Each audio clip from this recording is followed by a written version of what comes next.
Thank you for joining us. I'm Mark Trahant. Aaliyah Chavez is away. California has a new judge. The U.S. Senate confirmed the nomination of Sunshine Sykes to the federal bench in the Central District of California. She is the first Native American to be appointed to the U.S. District Court in California and only the 7th Native federal judge ever. Judge Sykes is a citizen of the Navajo Nation. She has been serving as a California Superior Court judge in Riverside County since 2013. She received her law degree from Stanford Law School and her BA from Stanford University in 1997.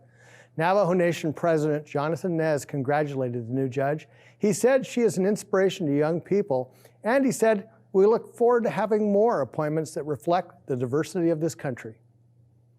A renovated New York City museum is showcasing Indigenous perspectives from the Pacific Northwest.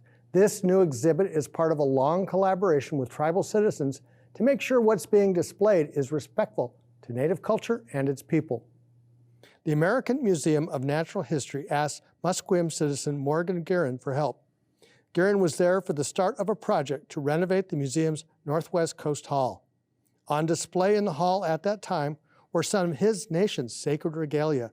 He said he was surprised when museum officials agreed to remove that item, followed by an appropriate ceremony. I mean, there were things that were horrifically mislabeled from 100 years ago. So for 114 years, they sat on a wall with an improper label on them. You know, the death sticks of the Native Northwest people. And we're like, that's a medicine that has nothing to do with that. So it was an honor to be asked, but more, it was a great responsibility too. For him and representatives of other Pacific Northwest Indigenous communities, this was an opportunity to tell their stories. The 5-year, $19 million renovation reopened to the public last week.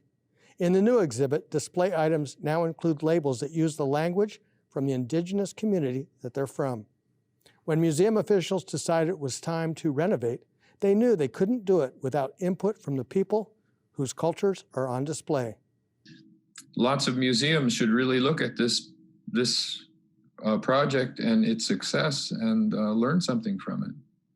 Using our people to do it, you know, I think that's the biggest success, is that they trusted us, listened to us. This is a busy month for museums. Chicago's Field Museum opened its doors to local natives for a sneak peek. Journalism and Northwest professor Patricia Lowe talked with the longtime Menominee and Oneida Chicagoan Pamela Silas.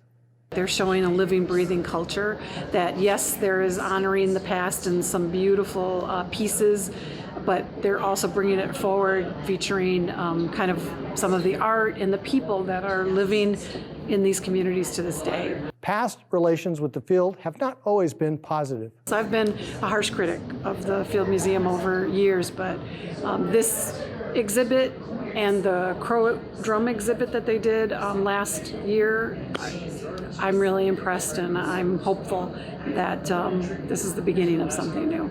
The Field show, Native Truths, Our Voices, Our Stories, opens May 20th.